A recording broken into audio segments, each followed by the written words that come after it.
Hoje, agora, a gente vai falar sobre uma doença que está circulando e está pegando muita gente, tá? Gastroenterite, está atingindo muitos capixabas, provocando esse desconforto abdominal, mal-estar. Muita gente fica indo ao banheiro várias vezes, vômitos, náuseas. Em alguns casos, a pessoa precisa até ir ao hospital, precisa de internação. Mas afinal, o que está por trás desse vírus que está circulando? Como que ele é transmitido? Quais os sintomas mais comuns, mais graves? E será que tem alguma coisa que a gente pode fazer para tentar se livrar desse momento de crise mais intensa da gastroenterite? Tem tratamento eficaz? Será que chá, por exemplo, resolve? Soro caseiro ajuda? Vamos entender, então, os mitos e as verdades por trás da gastroenterite. Deixa eu sentar aqui para eu conversar com a Christian Kelly Ponzo, nutróloga e médica gastroenterologista. Christian, obrigada pela participação. Bom dia para você. Bom dia. Vamos falar então sobre a gastroenterite, apesar da gente não estar no período de verão, que é mais comum, né, a incidência desses surtos, a gente está com muitos capixabas aí sofrendo com a gastroenterite. Como que a gente pega a gastroenterite? Vamos entender como que a gente se infecta. Então, vamos dizer que lá no verão, talvez o mais comum seja a gastroenterite bacteriana, a viral também. Mas o período de outono e inverno, onde circulam muitas viroses. Então, essa gastroenterite pode ser, por exemplo, uma virose direta intestinal, um rotavírus, por exemplo, como um adenovírus. Todos os vírus podem trazer também sintomas intestinais, todos esses vírus respiratórios. Dentro do quadro, a pessoa também pode apresentar diarreia, náuseas e vômitos, sendo que existem alguns vírus específicos que atingem o trato gastrointestinal, levando a náusea, vômito, dor abdominal, diarreia, a depender da intensidade da diarreia, como você mesmo falou, pode haver casos de precisar de internação hospitalar, porque as pessoas têm grande quantidade de evacuações, grande quantidade de vômito, com isso ela vai perdendo eletrólitos, vai perdendo sódio, vai perdendo potássio, e aí pode trazer sim fraqueza nas pernas, mal-estar, fraqueza, baixa da pressão, hipotensão. Então não só a intensidade do tipo da infecção que a pessoa adquiriu, como a intensidade nela. Chamando a atenção muito para crianças e idosos. Tem uns grupos mais vulneráveis. Os extremos da vida sempre requerem muito cuidado. Entendeu? Então, assim, crianças e idosos, pacientes imunossuprimidos também são os mais susceptíveis a ter formas mais graves da gastroenterite. Agora você falou bacteriana e viral. Explica pra gente então, dá pra gente saber se o que eu peguei foi uma gastroenterite causada por bactéria ou por vírus? A princípio, inicialmente, não, entendeu? Somente casos mais intensos em que a pessoa às vezes precisa procurar um hospital, em que vai realizar alguns exames específicos que vão chegar a essa identificação do agente.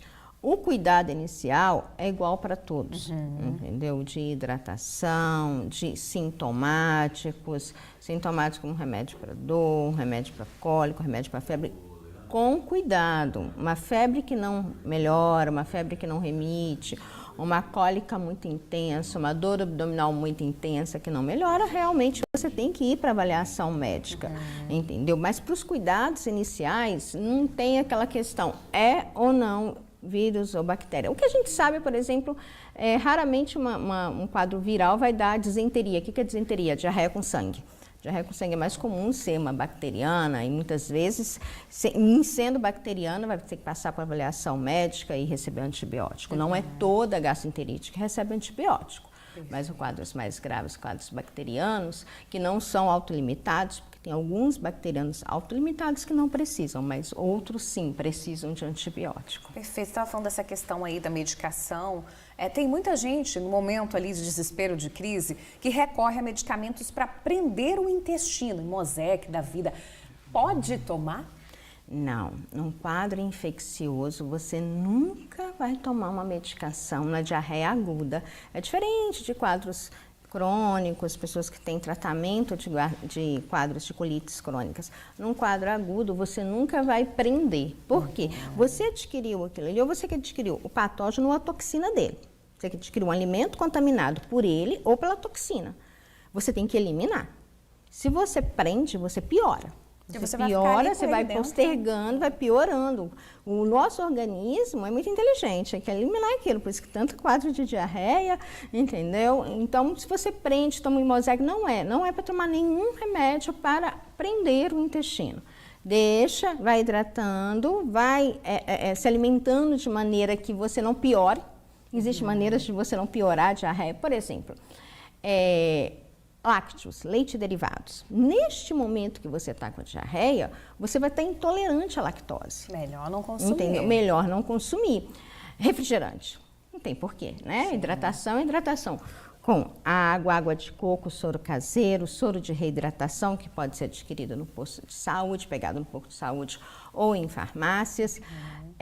Alimentos muito ricos em gorduras, que acaba acelerando. Cafeína. Então, não vamos usar chá preto, chá mate, café, Coca-Cola, porque a cafeína, ela acelera. A cafeína, naturalmente, tem o poder de acelerar o trânsito intestinal. O paciente já está com diarreia, então nós não vamos usar. Alimentos industrializados, pacotinho. Então, não é a hora de desembalar nada, é sim descascar as frutas, fazer uma alimentação mais leve, arroz, peito de frango cozidinho, verduras cozidas, evitar alimentos muito ricos em fibras nesse momento, né? Saladas muito cruas soltar, e tudo, né? Porque senão vai soltar mais. Perfeito. Doutora, o nosso amigo apresentador Douglas Camargão, está afastado do trabalho, acho que sexta-feira ele não veio, né? Porque ele está com gastroenterite. Melhoras, tá, Camargão? Ele, inclusive, teve que ir para o hospital. Mesmo baqueado, ele enviou um vídeo para a gente para contar um pouco do relato, como é que ele está passando esses dias. Roda aí. No meu caso, aconteceu na última quinta-feira. Eu comecei com o intestino solto, pura água, sabe? Qualquer tosse, qualquer força me fazia ir no banheiro porque estava pura água. Depois comecei a sentir muita ânsia de vômito e vomitei por várias vezes durante a madrugada, enfim, foi terrível e está sendo terrível ainda. Fui no hospital 2 vezes. Tomei uma bolsa de soda de 500 ml, remédio para tentar acabar com a ânsia de vômito também e vários outros medicamentos para casa. Mas assim, uma situação que apareceu do nada. Do nada eu estava com o intestino solto, do nada tudo que eu comia não parava no estômago. E quando eu fui ver, eu fui parar no hospital. Melhoras, Camargão, para você. Você vê que Camargão tá sem aquela alegria, aquela energia. Ele tá prostrado, né? Dá pra ver. Porque realmente ele tá doente, pra gente ver ele assim. Agora, uma coisa me chamou a atenção no relato dele, doutora, ele fala do nada. Né? É a impressão que muitas vezes a gente tem. O que eu comi, o que eu fiz que causou isso? O do nada é porque é um quadro agudo. Realmente, uma hora você tá bem e de repente começa os vômitos, daqui a pouco a diarreia. O que acontece?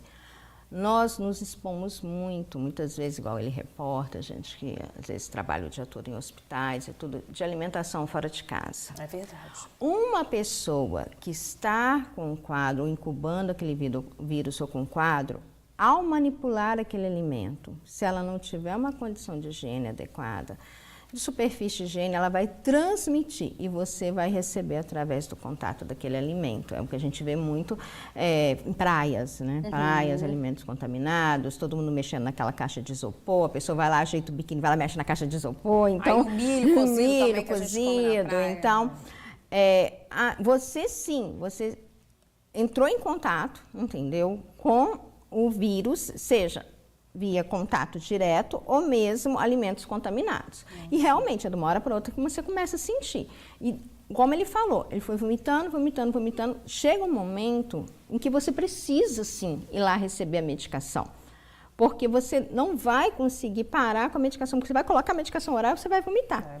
E quanto mais você vomitar, mais fraco você vai ficar. Porque você vai perdendo esses eletrólitos que eu falei, sódio, potássio, então...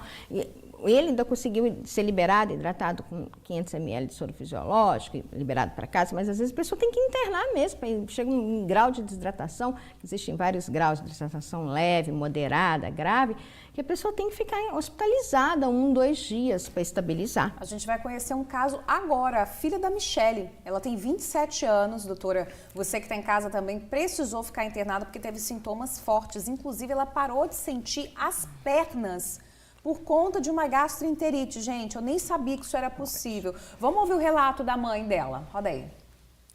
Meu nome é Michele, né? E eu vou falar um pouquinho sobre a experiência que eu tive com a gastroenterite, né? Que é geralmente comum em crianças, pelo sistema imunológico mesmo estar desenvolvendo. Eu tive essa experiência com a minha filha adulta, de 27 anos, não muito agradável.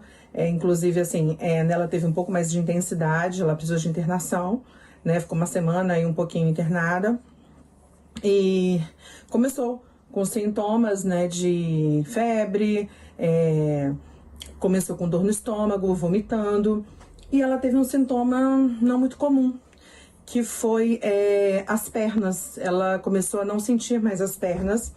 E aí ela teve que fazer vários exames e foi até confundida mesmo por uma síndrome de Guillain-Barré.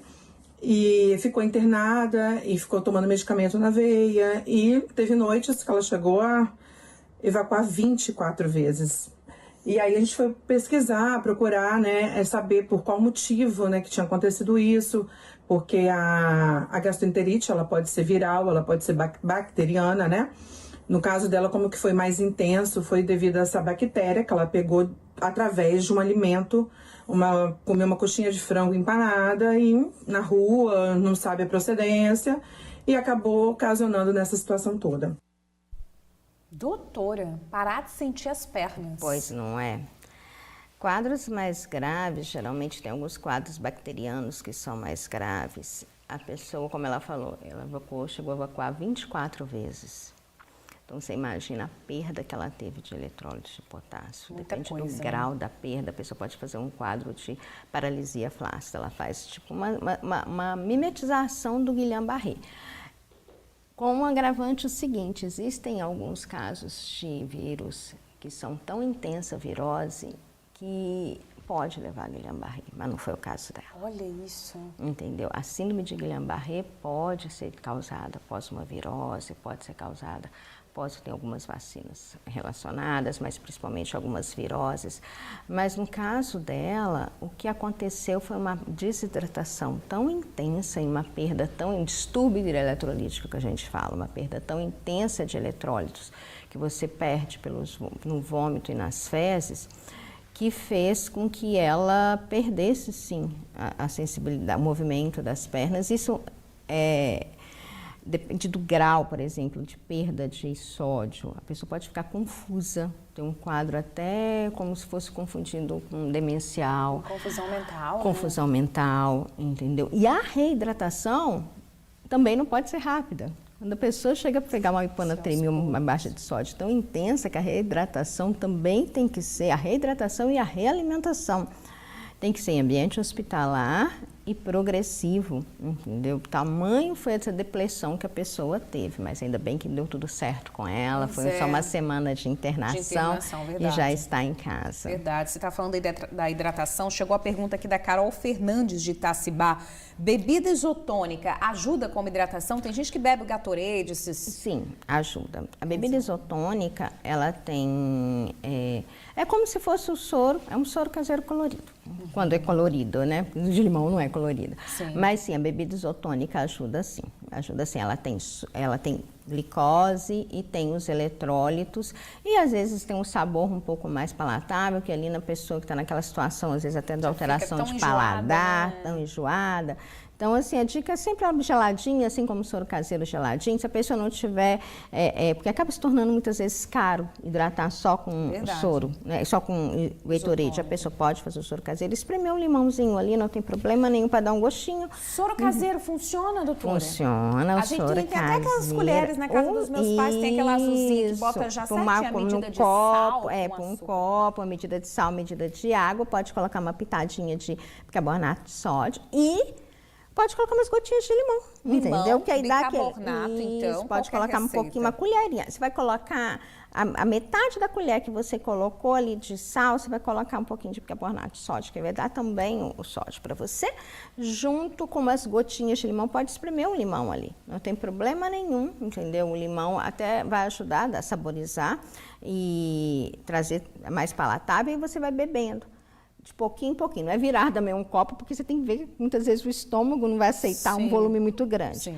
Vai a cada 15 minutos, você bebe 50 ml, a cada 15 minutos você vai bebendo 50 ml, porque você, dentro de um quadro, você teria que atingir 50 ml quilo dia de líquidos para hidratação. Então, uma pessoa, por exemplo, de 70 quilos teria que tomar 3,5 litros. Então, ela vai misturando água com eletrólitos. Água, soro, água de coco e vai reidratando, porque é muito importante em todo o quadro de virose. Isso vale para dengue, isso vale para gastroenterites. Quanto que eu devo beber de água? 50 ml por quilo por dia. E aí eu vou hidratando ao longo do dia.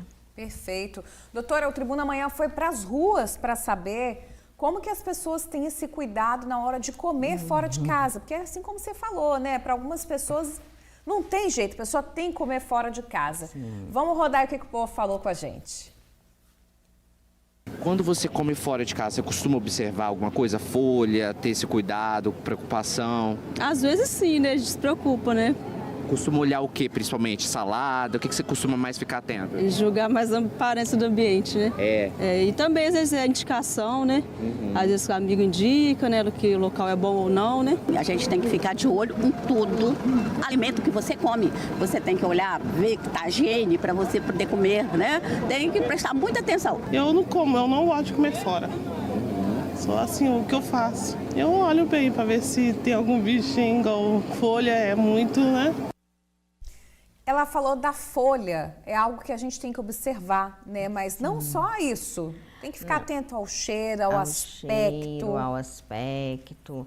A conservação, principalmente com alimentos derivados animais, por exemplo, você está na praia, um queijo, um sanduíche natural, como que foi manipulada, a conservação e a higiene de quem vai te ofertar esse alimento, entendeu? Então, não é, o cuidado é na hora do preparo, mas também na hora da conservação. Por exemplo, milho na praia, quem não gosta, né? Eu milho cozido eu gosto. Mas aí você chega debaixo de um sol de 30 graus e aquela manteiga está ali derretidinha.